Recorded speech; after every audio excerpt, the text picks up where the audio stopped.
نحمده ونصلي على رسوله الكريم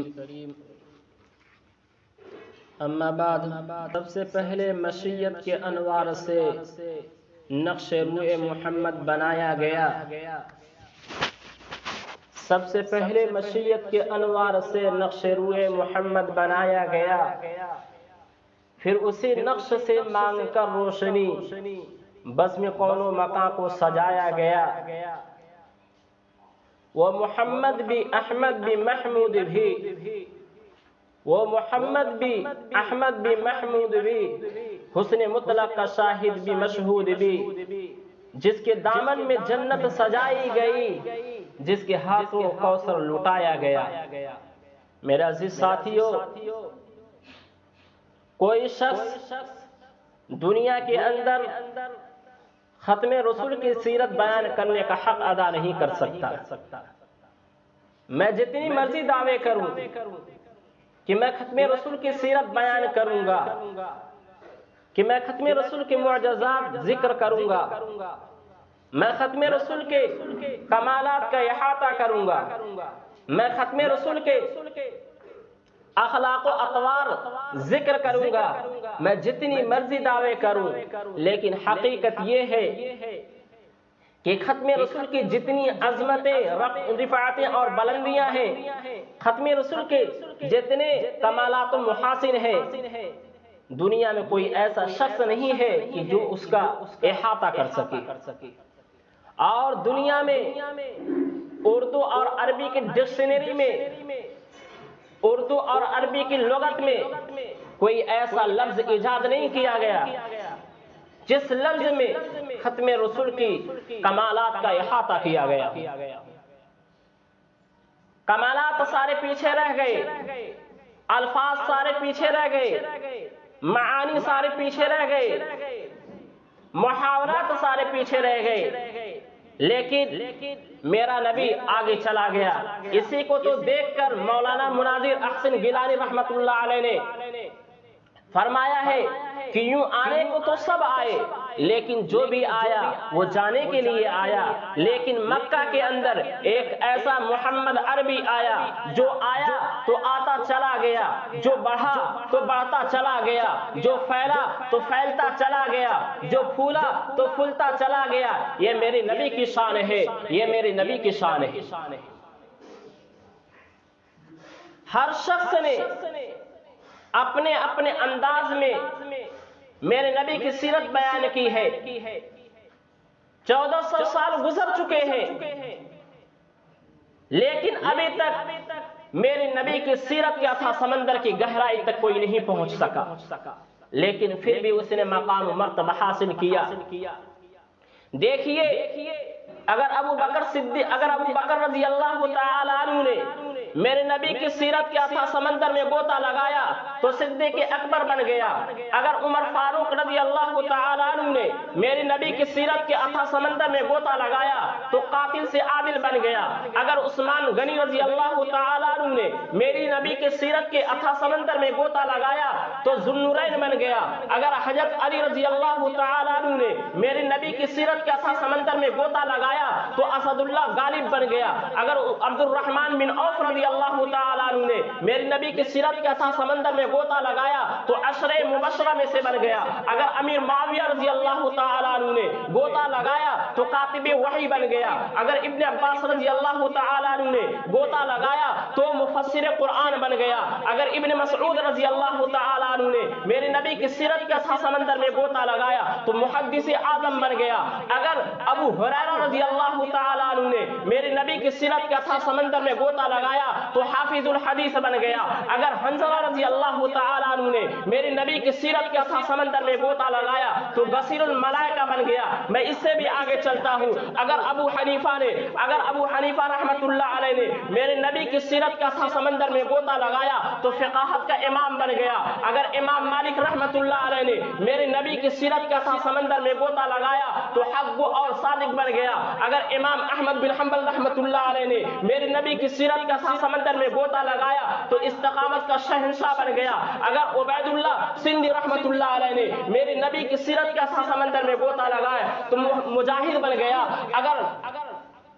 اگر حسین مدنی رحمت اللہ علیہ نے میرے نبی کی سیرت کا تھا سمندر میں غوطہ لگایا تو جرأت کا بادشاہ بن گیا. اگر علامہ ابن تیمیہ رحمت اللہ علیہ نے میرے نبی کی سیرت کا تھا سمندر میں غوطہ لگایا تو جرأت کا بادشاہ بن گیا.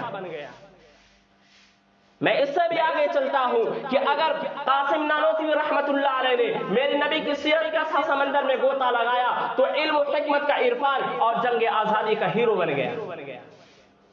یہ میرے نبی کی شان ہے. ایک یہ ہے کہ میں نبی کی شان بیان کروں اور ایک یہ ہے کہ کوئی خطیب، کوئی لبیب، کوئی مفکر، کوئی مدبر، کوئی محقق، کوئی امام، کوئی فقیہ نبی کی شان بیان کرے اور ایک یہ ہے کہ خدا نبی کی شان بیان کرے. آج میں آپ کو وہ شان سنانے والا ہوں جو اللہ تبارک و تعالی نے خود نبی کی شان بیان کی ہے، اس لیے کہ اللہ تبارک و تعالی سے بڑھ کر بہتر کوئی نبی کی شان بیان نہیں کر سکتا. میرے عزیز ساتھیوں، دنیا کے اندر انبیاء علیہ الصلوۃ والسلام بے شمار آئے، لیکن ان کی پیدائش، ان کی سیرت کا آغاز ان کی پیدائش کے بعد ہوا.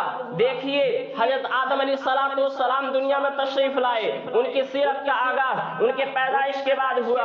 حضرت نوح علیہ الصلوۃ والسلام دنیا کے اندر تشریف لائے، ان کی سیرت کا آغاز ان کے پیدائش کے بعد ہوا. حضرت زکریا علیہ الصلوۃ والسلام آئے، ان کی سیرت کا آغاز ان کے پیدائش کے بعد ہوا. حضرت یعقوب علیہ الصلوۃ والسلام آئے، ان کی سیرت کا آغاز ان کی پیدائش کے بعد ہوا. حضرت اسحاق علیہ الصلوۃ والسلام آئے، ان کی سیرت کا آغاز ان کی پیدائش کے بعد ہوا. حضرت ابراہیم علیہ الصلوۃ والسلام آئے، ان کی سیرت کا آغاز ان کی پیدائش کے بعد ہوا. حضرت اسماعیل علیہ الصلوۃ والسلام آئے، ان کی سیرت کا آغاز ان کی پیدائش کے بعد ہوا. لیکن آپ صلی اللہ علیہ وسلم کی پیدائش تو بعد میں ہوئی ہے، لیکن ان کی سیرت کا آغاز ان کی پیدائش سے پہلے ہوا ہے. دیکھیے کہ حضرت آدم علیہ الصلوۃ والسلام جب دنیا سے جانے کا ان کا آخری وقت آ گیا، دنیا سے جب جا رہے ہیں، اپنے بیٹے کو حضرت شیس علیہ السلام کو وصیت کر رہے ہیں، بیٹے اگر تجھے کسی چیز کی ضرورت پڑے تو اللہ تبارک و تعالی سے محمد کا واسطہ دے کر مانگنا. بیٹے نے کہا ابا جان یہ محمد کون ہے؟ حضرت آدم علیہ السلام فرماتے ہیں بیٹے سن، بات اتنی سی ہے، اگر محمد کو دنیا میں آنا نہ ہوتا تو یہ دنیا بسائی نہ جاتی. اگر محمد کو دنیا میں آنا نہ ہوتا تو دنیا کے نظام سجایا نہ جاتا. اگر دنیا میں محمد کو آنا نہ ہوتا تو دنیا کا یہ نظام نہ بنتا.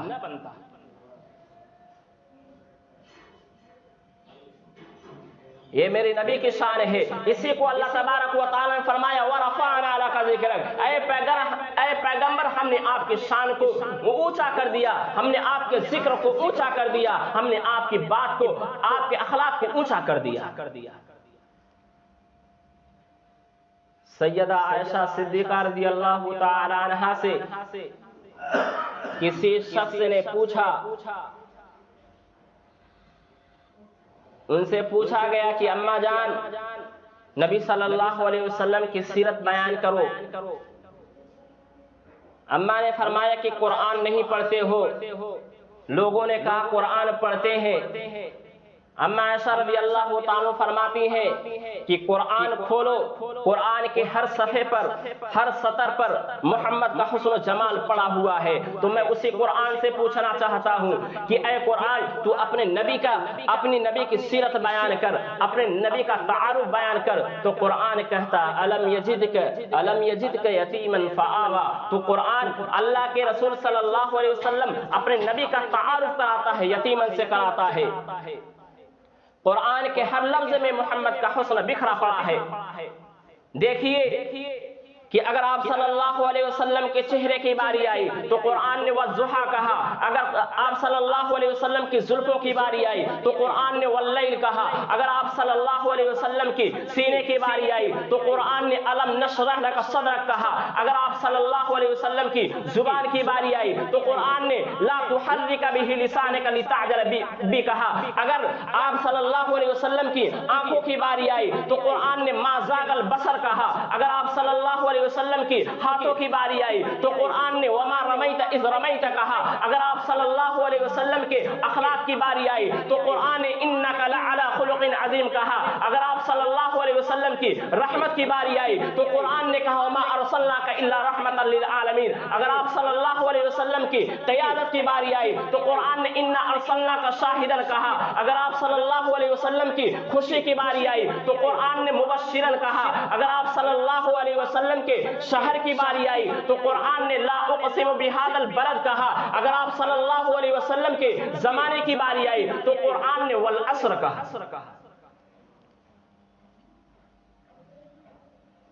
اگر آپ صلی اللہ علیہ وسلم کے ساتھیوں کی باری آئی تو قرآن نے اولئک هم الراشدون کہا. اگر آپ صلی اللہ علیہ وسلم کی جانشینوں کی باری آئی تو قرآن نے اولئک هم المفلحون کہا. اگر آپ صلی اللہ علیہ وسلم کے صحابہ کی باری آئی تو قرآن نے اولئک الذین امتحن اللہ قلوبهم للتقوی کہا. یہ آپ صلی اللہ علیہ وسلم کی شان ہے. اسی کو اللہ تبارک و تعالی نے فرمایا وَرَفَعْنَا لَكَ ذِكْرَكَ. اے پیغمبر ہم نے آپ کے ذکر کو اونچا کر دیا ہے. کتنا اونچا کر دیا ہے. اللہ تبارک و تعالی فرماتے ہیں جہاں پر خدا کا ذکر ہوگا بعد میں محمد مصطفیٰ کا ذکر ہوگا. اگر آسمان پر پہلے خدا کا ذکر ہوگا تو بعد میں محمد مصطفیٰ کا ذکر ہوگا. اگر زمین پر پہلے خدا کا ذکر ہوگا بعد میں محمد مصطفیٰ کا ذکر ہوگا. اگر قرآن میں پہلے خدا کا ذکر ہوگا بعد میں محمد مصطفیٰ کا ذکر ہوگا. اگر توریت میں پہلے خدا کا ذکر ہوگا بعد میں محمد مصطفیٰ کا ذکر ہوگا.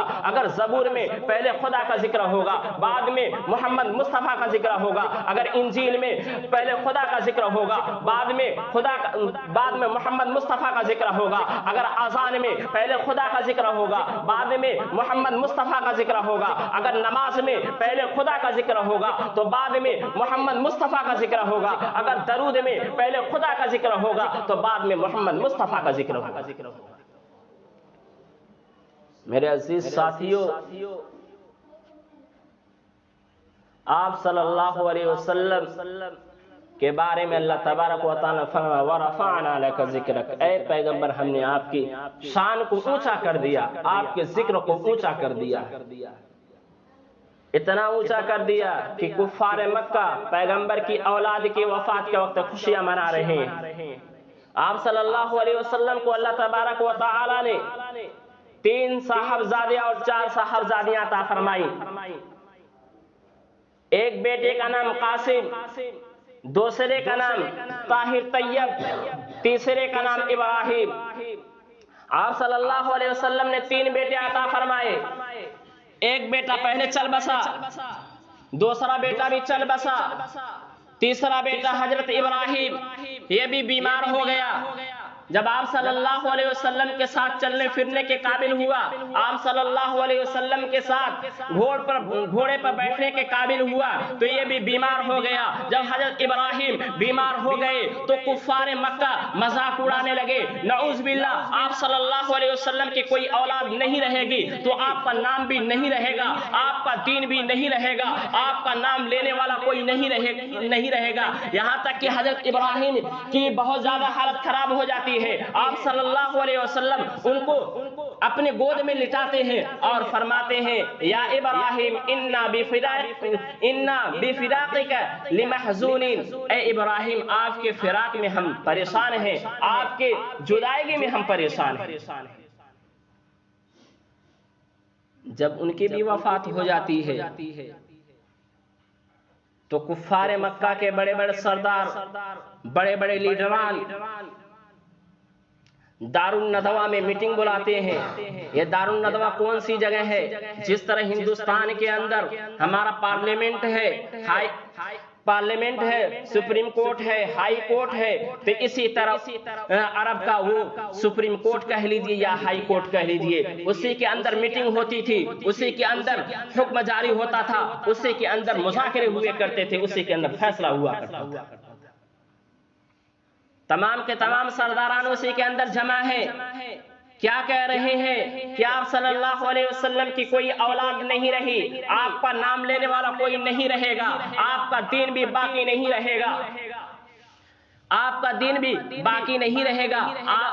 آپ صلی اللہ علیہ وسلم کی کوئی اولاد نہیں۔ اللہ کے رسول صلی اللہ علیہ وسلم فرماتے ہیں